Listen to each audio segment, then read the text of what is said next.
It is the second day of this new month of June and the first Sunday, trusting that your day is coming along pretty well. We have a lot to cover this Sunday as you step into Monday, lots of stories. But first things first, let's look at the highlights.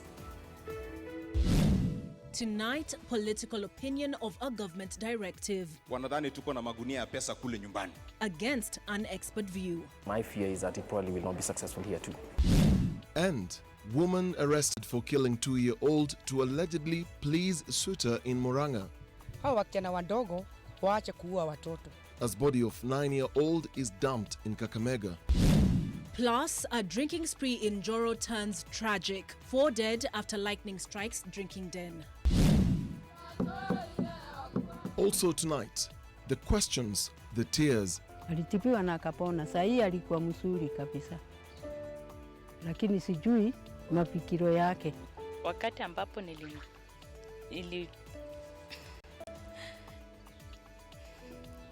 A special report on depression and suicide.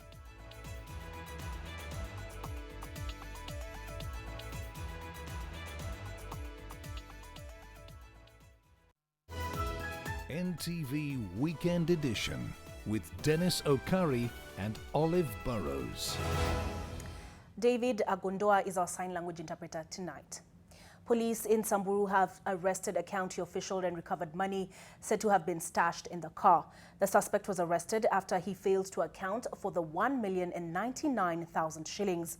According to a police report filed on the incident, the suspect was driving the car registered to the Samburu County government. The 39-year-old is believed to be an employee of the Samburu County government attached to the Social Services Department. It comes at a time when Samburu Governor Moses Lenol Kulal is facing charges of corruption involving an 84 million shillings fuel supply scandal in the county.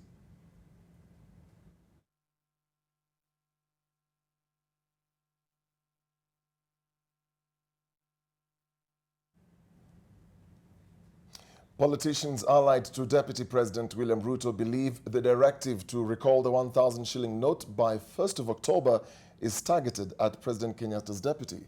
The MPs who accompanied Ruto to a funds drive in Kiambu daringly welcomed the directive, declaring that the 4-month period is too long and should be effected immediately. NTV's political affairs reporter Kennedy Mureithi with details. The directive by the Central Bank of Kenya to withdraw the 1,000 shilling notes from circulation from October 1st, 2019 and replace them with new ones seems to have already taken a political angle, with MPs allied to Deputy President William Ruto already reading malice. Wewe utatoa shilingi milioni 1 ya CDF na mimi nitatoa milioni 2. Bas. Maliza. At a church funds drive in Kahawa Wendani early Sunday, 16 MPs who accompanied the DP read from the same script, questioning the 4-month window, arguing it should have been shorter. Unasikia kuna wengine wameingiza siasa. Wanadhani tuko na magunia ya pesa kule nyumbani. Ile miezi 4 ambaye president amesema hata inaweza songeshwa ikuwe mwezi 1 au miezi 2. Ndio tukikuja kanisa tena biaza miezi 2 tupeane pesa, hakuna Kenya watatuambia. Kuna watu wengi wamekuwa wakisema ati Dede Nyoro ako na pesa mingi sana na magunia kwake nyumbani. Sasa mimi nasema hata hii muda ipunguzwe pia ikuwe kama siku 2. Financial year serikali huanza July 1st. Kama ingewezekana hiyo directive Mheshimiwa Rais aseme ianze July tarehe 1. They welcomed the move to change and withdraw the note and even congratulated President Uhuru Kenyatta for making that decision. The MPs who spoke as the DP listened and shook their hands as each left the podium read malice into the withdrawal of the currency, some insinuating the DP and those allied to him are the intended target of the directive. Kama ingetoka jana, hiyo pesa ndio leo tungetumia hapa kwa mchango. Kwa sababu tunataka hiyo pesa. Hiyo pesa ingine tulikuwa tunabeba hata kwa mchango inakuwa kubwa sana. Tunataka hii ikuwe ndogo ndio tukibeba, badala ya tutoe mchango milioni 1, tukue tunatoa milioni 5 na milioni 10. Kwa sababu itakuwa inatoshea na tutabeba. Sasa gunia zikuwe mingi. In his speech on Saturday during the Madaraka Day celebrations in Narok, CBK Governor Patrick Njoroge said the Kenyan currency had been used for illicit trade for far too long. We have seen the emergence of some counterfeits. These are grave concerns that would jeopardize proper transactions and the conduct of commerce in our currency. Kennedy Muredhi, NTV. Staying with that story, Amani National Congress leader Musalia Mudavadi has asked the CBK not to extend the deadline for submission of the old notes. Mudavadi had also warned Kenyans against being used to launder money following the introduction of the new currency. And he spoke this even as a section of ODM leaders asked the CBK to reconsider the use of the statue bearing the image of Mzee Kenyatta. I would also urge that the central bank must be very vigilant, or the financial managers must be very vigilant, because people are going to try and rush to engage in cash transactions. Be very careful. He might come and say, I want to buy your car for cash. I might want to buy your land for cash. He is transferring his problem to you. Katiba ya Kenya imesema hakuna kuweka sura ya binadamu, awe ni sura ya binadamu mwana Kenya ama kutoka nchi fulani, ama sura ya sanamu ya binadamu iziweke kwa fedha, lakini zile fedha ambazo zilitolewa rasmi jana na rais zina picha ya hayati Mzee Jomo Kenyatta. Those notes must be recalled and done afresh. If they want to put KICC, and it is iconic, we have no problem with it.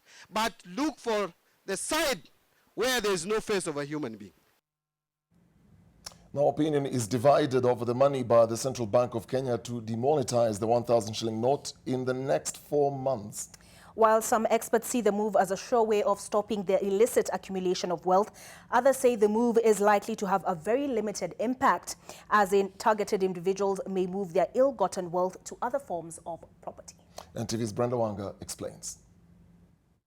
All persons have until October 1, 2019 to exchange those notes, after which the older 1,000 shillings banknotes will cease to be legal tender.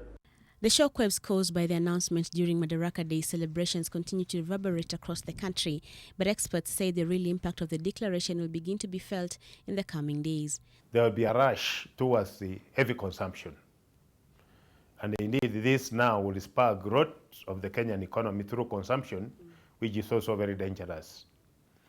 Many of these people will rush into consuming lavishly, and this, in a way, will lead to a case in question where this money will be chasing very few goods and services within the economy, and that ultimately will push up the prices.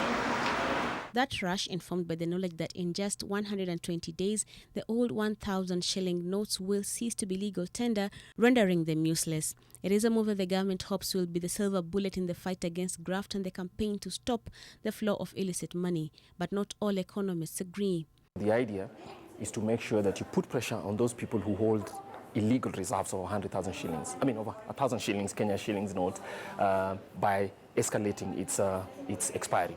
And if you escalate its expiry, you'll shrink their ability. Some of them will find themselves with money that they cannot distribute or bring back into the legal system, and therefore they will lose that value.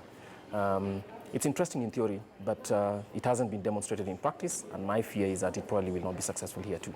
The decision to target the 1,000 shilling note also very deliberate.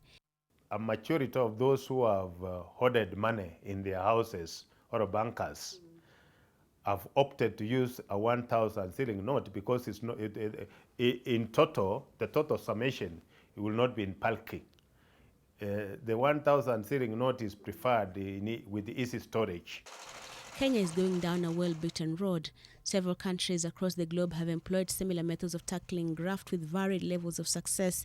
The latest country to go this route, India, and Kenya has lessons to learn from this particular case. People who launder this kind of money in huge forms have political power, and they are connected to the financial system. So whether they filtered it in through the banks or whether they filtered it in through their buying other property, in India they actually went in and started buying gold because gold is big in India. And so they'd be able to transfer it from one form of property to the other.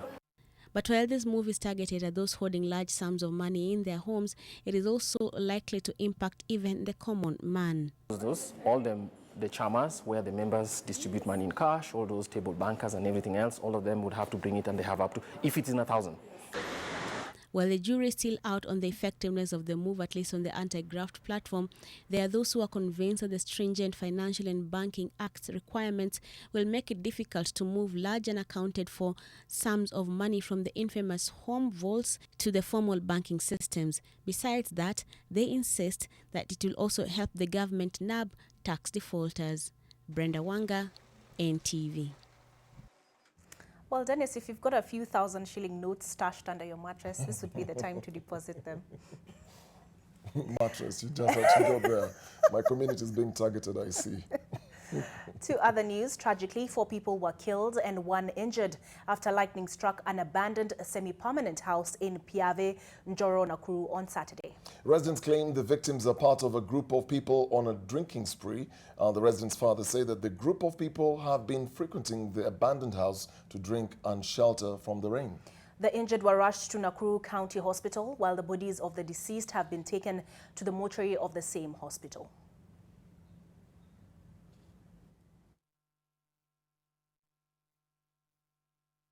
Radi ikatokea, tukasikia watu wanegongo, kwani tukakuta kama waneaga kwa muda wa masaa kaa saa 11:30. Sasa tukakuja, askari wakuja wakawachukua. Tunaweza tusaidia nazo ya kukinga ajali kama hiyo. Tunaweza omba hiyo usaidizi watusaidie nayo. A couple in Morange has been arrested over claims that they killed a 2-year-old girl in order to get married. Residents of Kabui village have been enraged by the incident after the girl's body was found in a nearby river. Another young victim, a 9-year-old boy, has also been found murdered in a thicket in Kakamega. The body of 2-year-old sibling Masita was found in River Mathioya at Kabui village in Murang'a. Her parents, Stephen Kamau and Mildred Imali, have been arrested in connection to her death. The young parents allegedly killed the baby before dumping her body in the river. Hao wasichana wadogo waache kuua watoto. Kama mtoto amekuchokesa, pelekea mama yake. Kama umeshindwa kupelekea mama yako, peleka mtoto kwa children home. Masita went missing last Thursday and her parents did not report her disappearance to authorities or even their neighbors in Kabui village. Ni watu wao wanawasiliana, waongee kinyumbani, na wakisidwa wapige ripoti kwa ofisi yetu, ama waende kwa kanisa, ama kwa mzee wa kijiji. Neighbors claim that this is not the first time Mildred has tried to kill her daughter. Masita had once been admitted at Murang'a Hospital after the mother allegedly poisoned her. And in Shihambi village, Kakamega, the body of 9-year-old Ishmael Shukri was found in a thicket. Shukri was kidnapped early Saturday as he went to the mosque. The kidnappers then called his parents demanding a 50,000 shilling ransom. Kitendo ingine kama hii kifanyika, wananchi tutachukua sheria mkononi. Na tukichukua sheria mkononi, serikali isikuje kutulaumu. Shukri's body was found in Shitungu in Ikonyero in Lurambi constituency. He had deep cuts in the neck. 6 people aged 16 and 18 who reportedly received the ransom have been arrested. Meanwhile, residents of Huruma Estate, Nairobi, woke up to the discovery of a woman's body. Relatives and neighbors say she has been missing for 1 week. Sharon Baranga, NTV.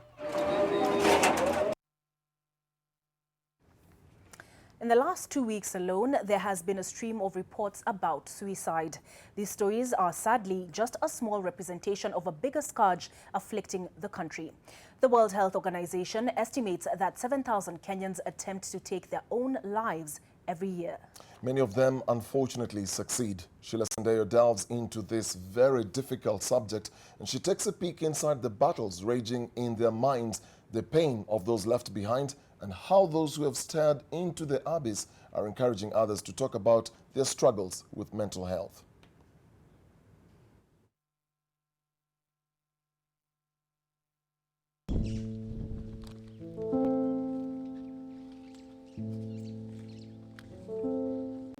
Mfanyikazi ambaye ni matron wa shule hii unajinyonga na kama shuka hivi.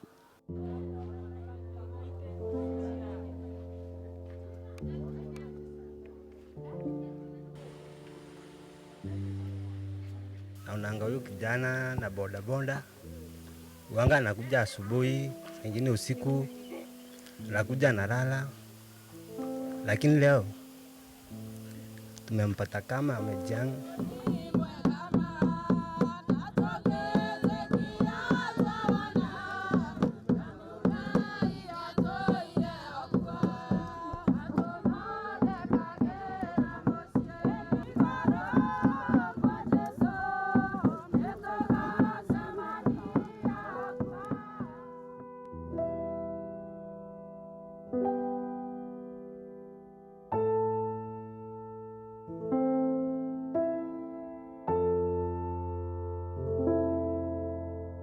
Every year, 7,000 people in the country find themselves in this dungeon, in the cusp of light and shadow, where death is a cradle. They have their pain and their reasons, but their footprints are marked with so much devastation, so many questions.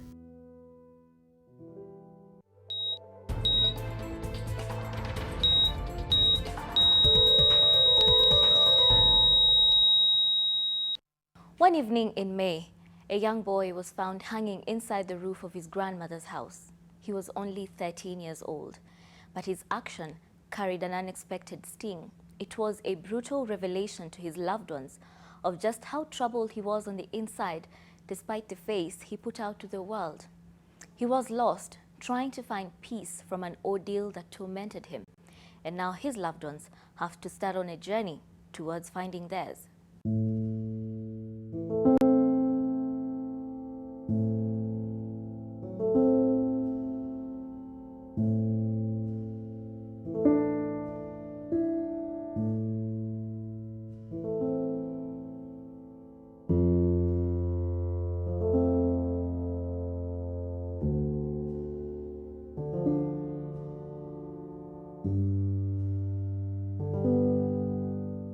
On the threshold of a ghost of a home lies the unhallowed ground where the remains of a battered and broken 13-year-old Clinton Mwangi lies.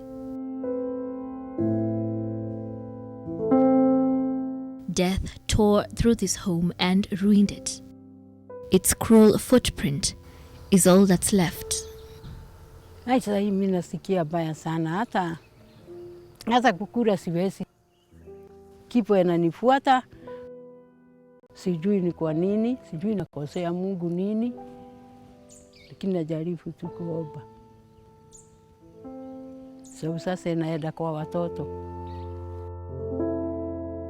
Sisi wote na yeye huyu mtoto, sisi saa hii ni kama wagonjwa. Najaribu Mungu anipatie nguvu, sababu mimi sisikii kama ninajiweza.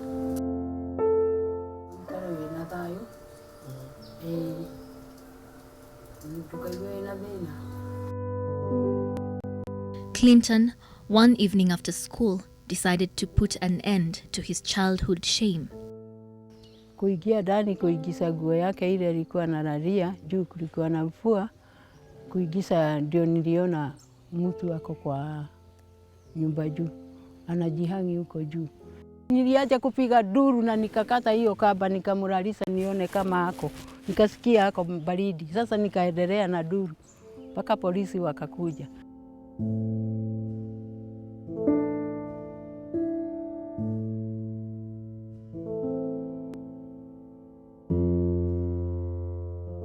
The final chapters of Clinton Mwangi's short life story were written here, in this make-do home on the fringes of Nairobi's Huruma estate, where he lived with his grandmother.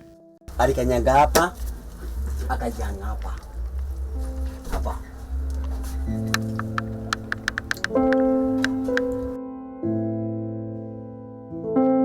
And these are the secrets of the young lost boy. A story penned with the ink of affliction, right until the last moments he stepped into the dark. walikuwa wanafanya hide and seek. Sasa wale walikuwa wanacheza na yeye walisi ndio walienda wapi? Kumbe ameshikwa nayo mtu amepeleka kwa nyumba yake na mpotolea kisu. Hawezi sema hata nduru. Akafanywa ile chenye alikuwa anafanyiwa. Kutoka siku hiyo Chichi ndio alianza kuchange. Huyu mtoto alikuwa anaripiwa. Alitipiwa na akapona. Saa hii alikuwa mzuri kabisa. Lakini sijui mafikiro yake. Clinton was full of life and promise. But the more he struggled with his thoughts, struggled to grip at his fading innocence and childhood, he became more withdrawn and less his energetic self. He was fading away. Nikipiga hapo nje, anakuja ananiambia niwekee yangu, niende. Nataka kwenda kulala. Anaenda kulala. Mimi namuuliza, "Kwa nini unawasha taa hapa?" Anaenda kukulia kwa giza. Hapana, mimi nataka kulala. Siku hizi mimi shosho nataka kuwa nikilala saa 3. Sitaki kuona TV. Sasa hiyo ndio kitu niliona inaseji. Ati anaenda kulala, analala saa 3 na ni mtu alikuwa anaangalia TV analala saa ingine saa 4. The quiet terror of his ordeal never really passed. It tugged and pulled at him until he couldn't hold anymore. Najaribu Mungu anipatie nguvu sababu mimi sisikii kama ninajiweza saa hii. Sababu nilikuwa nasikiliwa na hiyo mtoto sana nikibiduka naona yeye lakini saa hii sina raha hata. But he isn't the only one isolated in his own pitch darkness.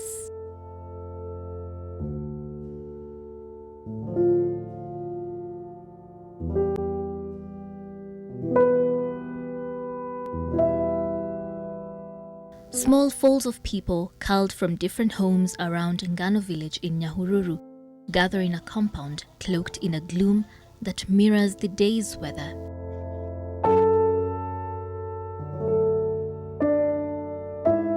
Gerald Mwangi's lifeless body was found swinging from outside his home in Kino. He was 29 years old.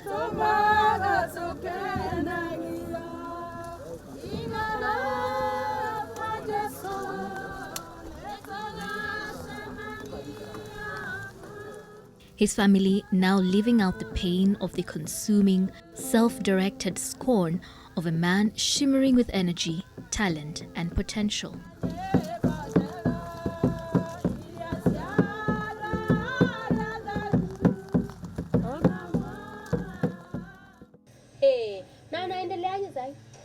Yerodo uko na masuruali mingi. Sio ingie huko ndani kajiangalilie mwenyewe. Sio masuruali. Ni masuruali. Ile kitu unauliza wewe iko masuruali mingi. Masuruali. Gerald was an actor and a comedian. Naona hii kichwa. Ataweka hii karungu etoshee kwa hiyo kichwa yako kadogo. Those who knew him say he was always full of life, more of the sun than the shade. But for a man who made a living off making people laughed away his last moments and his cry for help.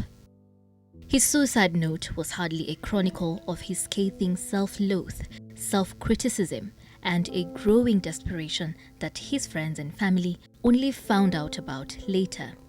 They still struggle to reconcile his inner and outer life. Hiyo posti kwanza kumpigia simu kwa mteja. So ni msali alikuwa anapenda jokes sana. So mimi kwa upande wangu nilikuwa naona labda huyu jamaa anaweza kuwa na joke, lakini after one day kesho yake nikajua hii kitu inakuwa hii kitu iko serious. Shoot ilivyoisha siku ya mwisho aliniambia alikuwa na problems za nyumbani hizi. Ananiambia Bullet niko na problems sijui hivi na hivi but ile kitu ilifanya akafanya kitu kama nadhani hakushare ile kitu ilikuwa inamsumbua kwa roho yake, but angeshare na vijana kama sisi at least kuna venye tungesaidiana. Hiyo shuka yake ambayo anatumia ya red ndo alikata. Nasikia alitumia hiyo shuka yake. Inasemekana hiyo shuka hata kwa mocha alikuwa hajatolewa hiyo shuka.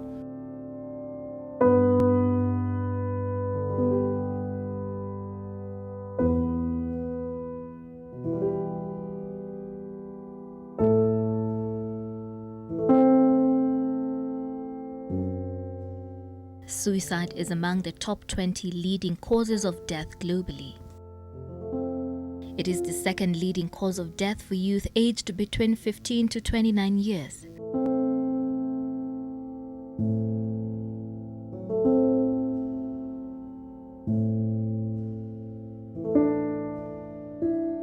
For those left behind, it's like traveling on a road with no signs.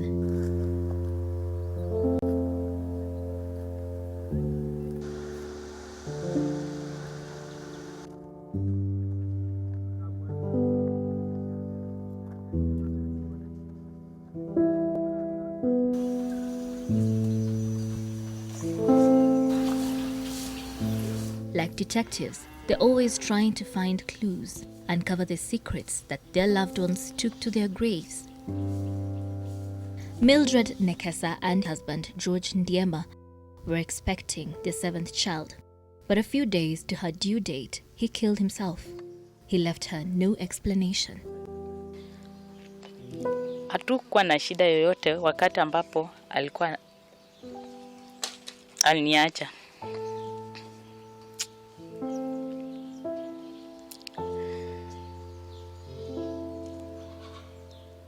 Wakati ambapo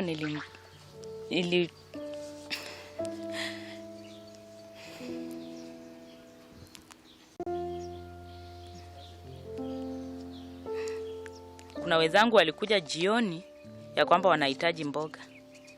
Na nikawaomba waende tu shambani wachune wenyewe. Lakini mzee wangu akakataa, akasema hapana. Wazindikishe. Akabaki nyumbani akiwa amefungua mifugo yake anachunga ng'ombe. Tukatoka shambani, kufika pale uwanjani hakukuwa na neno, bali moyo ukakataa kuja nyumbani. Nikaona wacha nisindikisha hao wenzangu mpaka kwa barabara. Nikaona watu wanashughulika kukimbia. Nikawauliza mnakimbia nini? Kuna mtoto alinijibu, wewe hujui ya kwamba baba amejinyonga. Nilimpata kwa mti karibu na boma, kwa miti ananing'inia. He was a prisoner of his affliction, but it was a well-kept secret. Hakuonyesha anaenda kujinyonga, bali alikuwa ananena tu. Nikimuuliza mbona wewe unanena maneno mazito umeletea familia shida?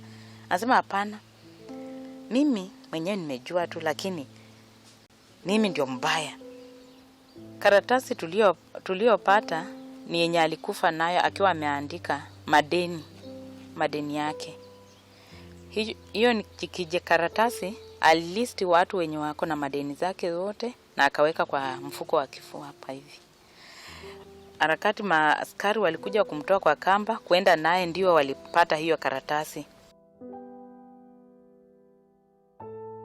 Wakati ambapo mume wangu alikufa, niliupokea kwa uchungu. Niliupokea kwa uchungu sana na kwa mshtuko na mshangao. Lakini baadaye nikaona yote kwa Mungu yanawezekana.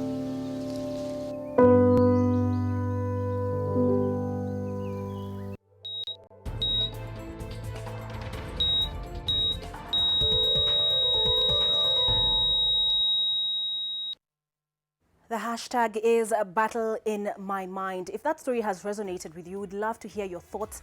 The handle is at NTV Kenya. Now, we already have a few that have come in. Evans Kirui says depression is a disease, and from these stories, it knows no age bracket, even as young as 13 years.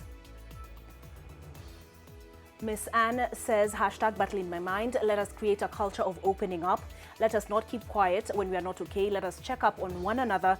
Finally, let us admit that it is perfectly okay not to be okay. Governor the Dreamer says, people talk about physical fitness, but mental health is equally important. I see people suffering and their families feel a sense of shame about it, which doesn't help. One needs support and understanding.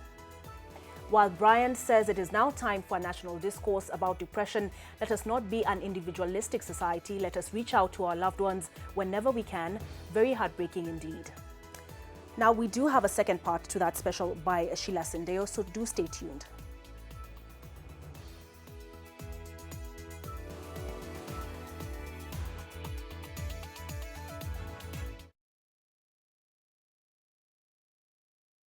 Central Bank of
back to NTV Weekend Edition. In the first part of the battle in my mind, Sheila Sendeo spoke to families who have suffered loss to suicide.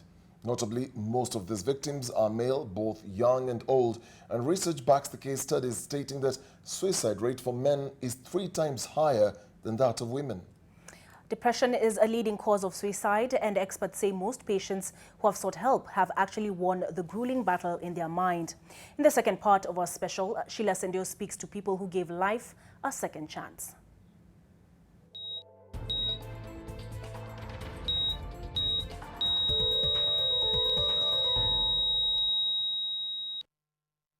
Ian Kanyi Waithaka tried 3 times to take his own life, but between the pit of emptiness and the summit of hopelessness was his salvation. This is a journey through his darkness, how he found the light, and how he's trying to cast that light upon the paths of others still ensnarled in the shadows.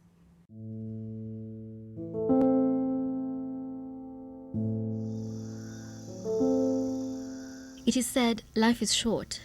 Darkness is never far away. A poignant phrase that we live in the flicker. Ian Kanyi Waithaka knows this all too well. He was once caught in the thick paste of depression, trapped in his own dark thoughts that started off as a trickle, then as a hemorrhage. It started out very subtle. So it started out as more or less of a daily drinking habit, and before long it became pretty much every day. It went south quickly after that. There are a couple of things that transpired during my childhood that I think left this hole that I was trying to fill with all these substances. My mom left us very early. She left for the States. My sister and I were really young. The whole idea was for her to go and find greener pastures, and would join her. Sadly, that never really worked out. So it led to a lot of frustration on my part. While she was away, my dad passed away. Then my uncle passed away after that. Then my grandfather, who was my last remaining male model, left for the States. He had some health issues that needed to be taken care of in the States. So I think I began to feel like people are always leaving. I also uncovered a memory from childhood. I was inappropriately touched by somebody who was a very close friend or relative of the family. So there's these small things that were never addressed. And I think as I grew up and as I began to discover who I was, I realized that there's stuff that I feel extremely uncomfortable about.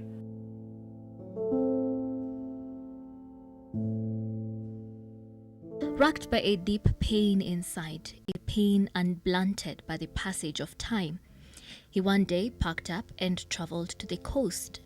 He didn't intend to come back. I was extremely depressed when I left. I wasn't logical. It wasn't a logical decision. So the decision to leave and not tell anyone, was an extremely selfish one. But it didn't seem that way to me at the time. I always find it a bit difficult to take my mind there. I think that's probably been the most difficult thing I've experienced in my life. I wrote an extremely detailed email, and I addressed everyone. I addressed my family, and I told them I'm sorry for being so selfish. I even thought maybe how are they going to feel, but I didn't care. I was like, this is something I have to do. So sorry guys, bye-bye. Banished to this remote-seeming outpost, death held out as a stark allure. The dark thoughts in his shuttered-down universe were ruthless in their sniping insistence. I remember thinking to myself, all these ridiculous decisions I had made had brought me to the place where I was an addict now. On realizing how far I had fallen, I realized or decided it wasn't worth it, and I decided I was going to take my life. And the psychiatrist diagnosed me as a manic depressive, so he had given me a lot of medication. I had carried the medication with me to the coast, and I decided to overdose on everything. I drank all day, and then towards the evening, I took all the tablets I had. There must have been more than 60. And I flushed them down and went and lay on my bed and waited to go wherever it is people go. So the following morning I wake up, I'd fallen sick in the night and threw up. And I remember looking at those tablets on the floor with disappointment because most of them were all intact. And I was like, okay, fine. It just means we need another plan. So I went to the back balcony. That's where they have clothing lines. I untied it and rigged it up on one of those beams. So went about the day drinking as usual. That evening, again, got very drunk. I used one of those bedside lamp stands to get to the kamba. I put it around my neck and I jumped. I was really, really wasted. Again, I wake up the following morning, but this time I had a shooting pain on my back. I think when I jumped off the stool, I think I landed back on it after the rope cut. So now I was really frustrated and I was starting to feel angry even. I'm like, no, it's my life. I want to take it and no one is going to stop me from doing so. During this very lengthy stay in Mombasa, I'd made friends with a few people, including a certain beach boy who was extremely resourceful. So I called him and I asked him, I need access to a gun. A couple of hours later, he called me and told me, yeah, I got something. It's going to cost you X amount. And I remember thinking to myself, this is the last time I'll ever be able to do something like this. I had accepted that this was going to work. As I was drinking, my phone rings. And I remember looking at it and it was my grandma. And she goes to tell me, whatever it is you're thinking about, please don't do it. Whatever problem you're going through, we can sort it out. And she said, please don't make me lose another son. So I burst out crying. And we cried on the phone for a while. And finally I opened up and just told her all the rubbish things I had done. And she was completely unmoved. She was like, we can sort it out. He spent the next 115 days in rehab, staving off the despair, doing battle with the usual furies. But the terrors of the far-off past were never really that far.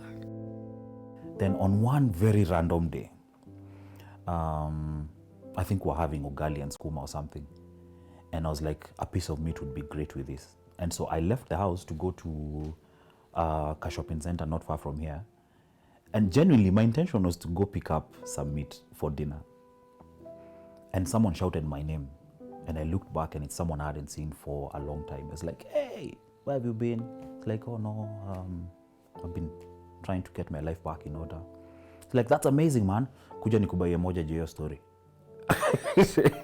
So I've tried thinking about that day repeatedly. I have no idea why I even agreed to step anywhere near a bar. Many hours later, I staggered through that door and Eva burst into tears. She's like, Yani, it's taken so much to get you clean. I can't believe you let it go that easily. So now the guilt checked in and I continued drinking. But Eva one day called my people and they were like, this guy is going to die in the house drinking. So if there's something you want to do, please come through. So my aunties came through and they told me, dude, listen, here's how it is. No one can afford you to take you to rehab every time you want to go to rehab. So you're going to go again, but we suggest you really try harder this time. Having come to terms with life's failings as well as his own, he resolved to give himself another chance. Slowly, he re-inhabited his life, coaxing himself along, and soon he found a way to live without getting bogged down in the shadows, drawn to the glimpses of light and holding fast to the long perspective. When I held my daughter for the first time, I made a promise to her that I'd always take care of her and that I was going to do whatever it took. Say hello to everyone. Hello. Even after I left rehab the second time, I always had suicidal thoughts. They would come every once in a while. You never knew when they were going to come. You'd wake up having a perfectly fine day. And at some point you'll find yourself thinking, maybe I should just end my life. I realized that at one point I had lost all hope. And now I'm here with this amazing family of mine. It does not matter how crazy it has gotten. If you believe that there's going to be a better day and you're willing to put in the hard work it's going to take, a better day will come. When you're trying to think about tomorrow and it's too painful to think about, when you're trying to think about dealing with the consequences of things that you've done and it's too painful to think about, very quickly taking your life seems like a very easy exit. Never see somebody who's talking about it and assume they're joking about it, because it is such a dark place. I can't really verbalize what it feels like to be at the place where you feel so horrible that taking your life seems like the better alternative. For these women, the battle with their own affliction brought them together. They developed a web application that would help people suffering with depression recover. It is still work in progress, but through their online platform, members can share their feelings and get in touch with professional counselors. When I used to tell my sister, they were like, come on, you are depressed. Nenda kasome Quran. Go and pray. You're not close to God. That's why you are depressed. You're not close to God. And I was like, no, I'm close to God. But no one was there like to tell me that if I know how you are feeling and I can help you, there was nothing there to keep me calm. We are focusing mainly on eradicating that stigma from society. Because right now you can say, yeah, I can post on Facebook, I can post on Instagram, but then the reactions that you will get from society will not really help you. So we want to narrow it down to a place where you can feel safe. We had the opportunity to chat one-on-one with the psychologist. So through this, I've been like getting the courage to actually speak out. As much as depression may be treated as an illness, it often doesn't send out signals for others to pick up on. It does its deadly, dismantling work under the cover of normalcy. The pain is agonizing, but there is no way of proving it. No bleeding wounds to point to. Some people may go through something and they recover easily, but for some people,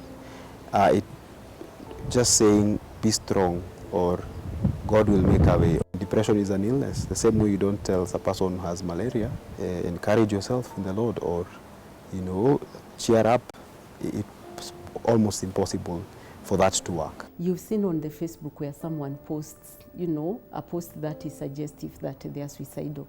And what you get from, from the friends on the Facebook is a lot of, telling off, a lot of bashing, a lot of threatening. We need to treat every suicide thought, action, word, anything with the seriousness it deserves. With suicide, you really never know who is going to make good their threat.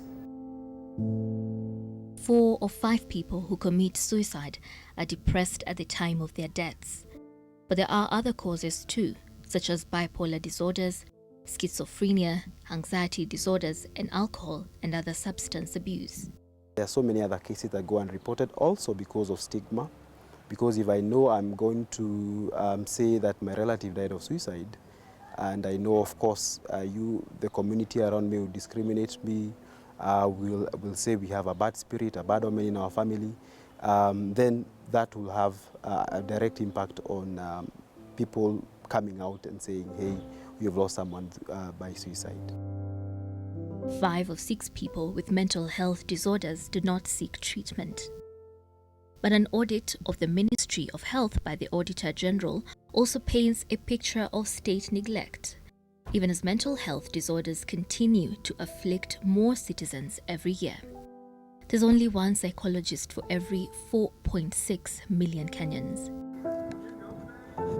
Only 25 of the 47 counties have psychiatric units.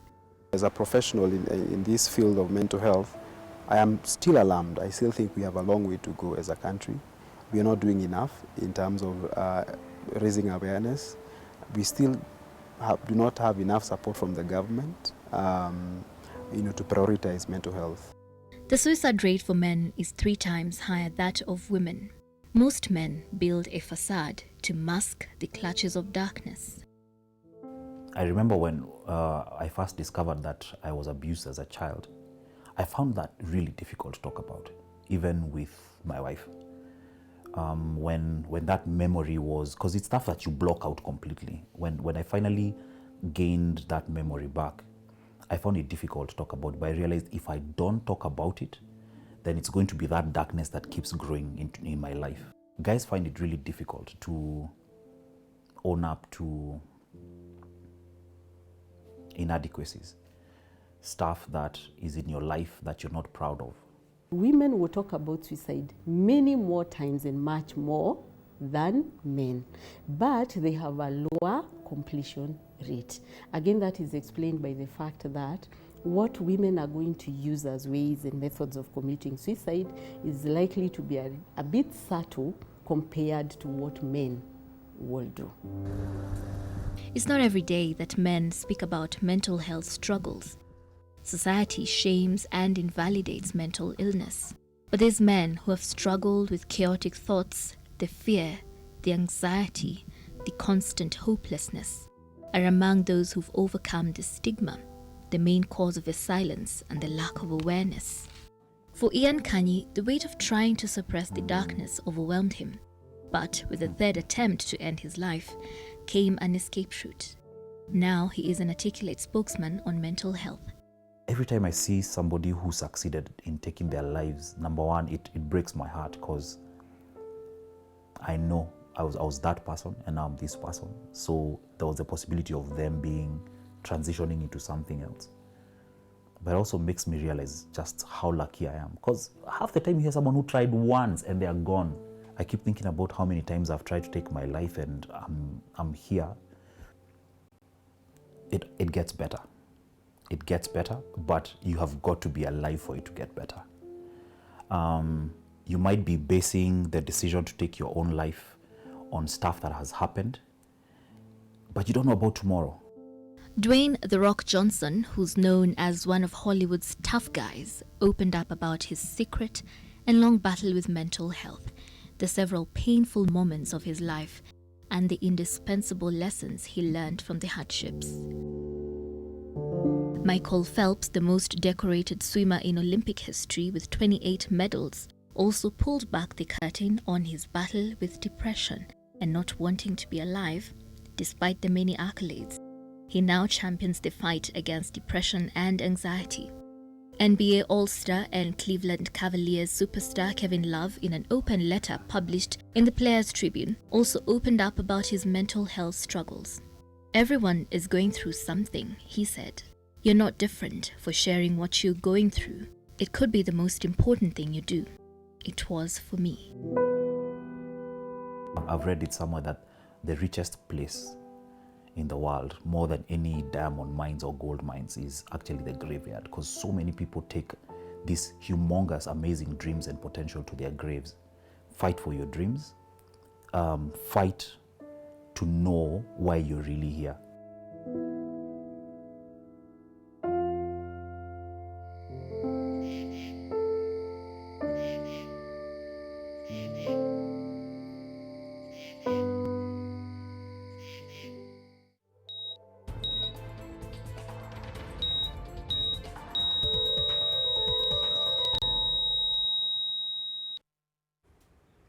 Battle in My Mind, and it seems that special by Sheila Sindio has resonated with a good number of people because the feedback has been coming in fast and furious.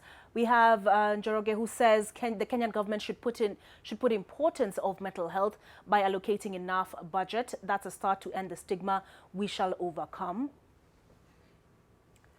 Helix says it is time religious leaders get an active role in this, as Kenya is a religious nation and people tend to listen more when the religious leaders speak. Jay Wanjuru says we are a sad generation with happy pictures, and that is what ails us all along. Depression is real. Phil says, dear fathers, always advise your sons to open up to their problems. This thing of being told be strong like a man is what is eating us to the extent of suicide. Odor Okech says, extrovert committing suicide. I thought it's introverts who do this. I was wrong. And then we have Micheka Enoch, who says it's sad that the rate of suicide is amplified by a lack of centers that can offer aid to persons going through mental torture. Something should be done. Over to you, Dennis. Well, thank you very much, Olive. Remember, the hashtag is battle in my mind. Keep those tweets coming. And those who are sending those views, comments, and their reactions are not the only ones. The rising cases of suicides in the country has caught the attention of the highest office in Kenya. During his Madaraka Day speech in Narok, President Uhuru Kenyatta appealed to Kenyans going through depression to speak up before directing the ministries of health, education, labor, and youth to formulate policy. Development of any nation, fellow Kenyans, is also wholly dependent on the wellness of its people. Indeed, as your president and also as a husband, father, and grandfather, it does pain me to see the distress and anguish in the faces of family members who are left behind by one who felt the life offered them no other option. Fellow Kenyans, depression has today become a common phenomenon, and it affects persons from all walks of life and ages. I urge employers and institutions of learning to invest more time and resources in monitoring and facilitating the mental well-being of their charges. And to anyone, any Kenyan out there who is struggling with depression or feelings of hopelessness, I indeed do beseech you to reach out and talk. You are not alone. I am encouraging all Kenyans to be their brothers and sisters keepers.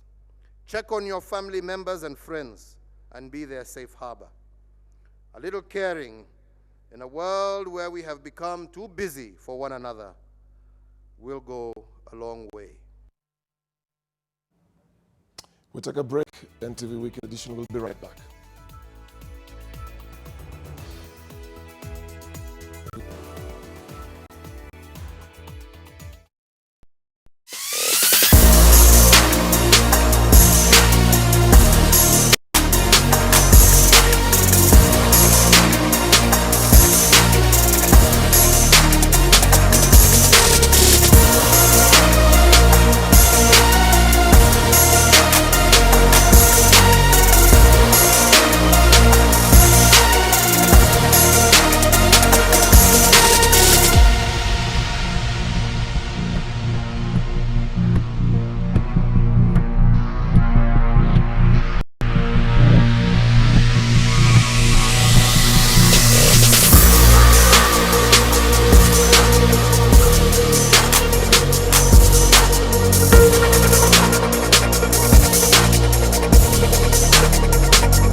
Canada, where he is expected to give a keynote speech.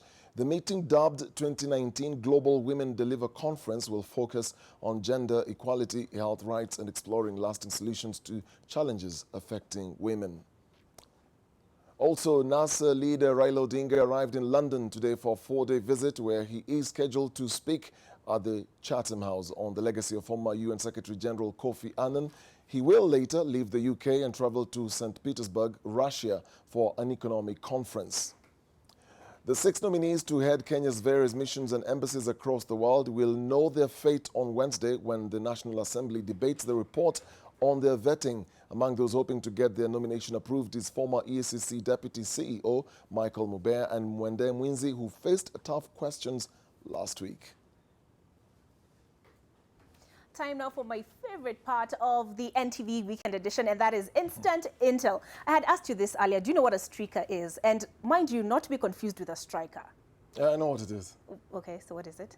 An employee who puts a naked claim that they want salary raise. Okay, no. But if you happened to catch the Champions League final between Liverpool and Tottenham last night, at about the 20th minute, there was both a streaker and strikers on the pitch. A busty blonde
Bandari's season in 13th place with 37 points after adding 10 more points in the Paris Sevens leg.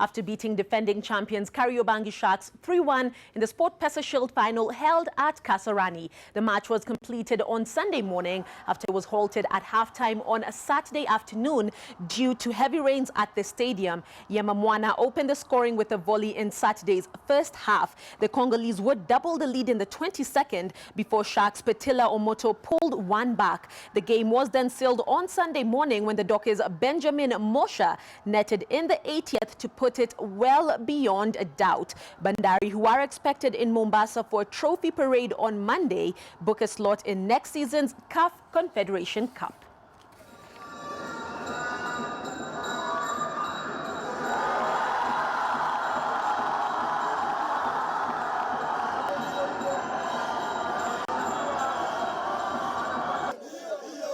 Washindi wa SportPesa Shield 2019 Bandari FC.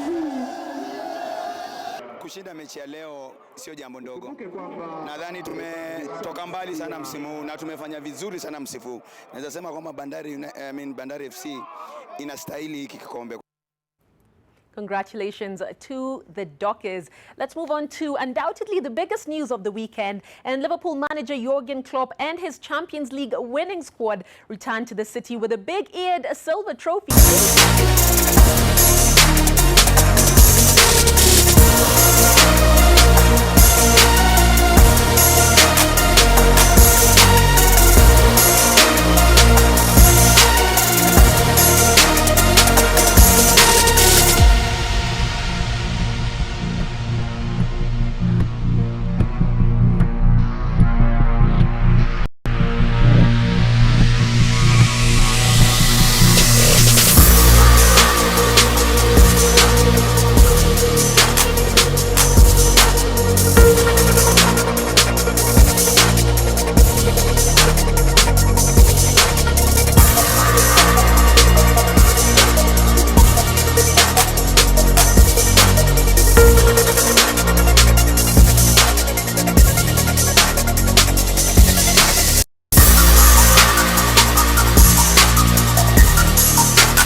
African, you have to share. So I have some groundnuts here that I would like to share. Just have some. I'm afraid to smile because I was having some earlier. You are having some? No, they say utamu wa njugu, si kula moja moja, ni kukwama kwa meno. So David, we'll give you some as well after we just finish this. My name is Okari. And I'm Burrows, hoping that I do not have any of this skin on my teeth. Enjoy the rest of your viewing.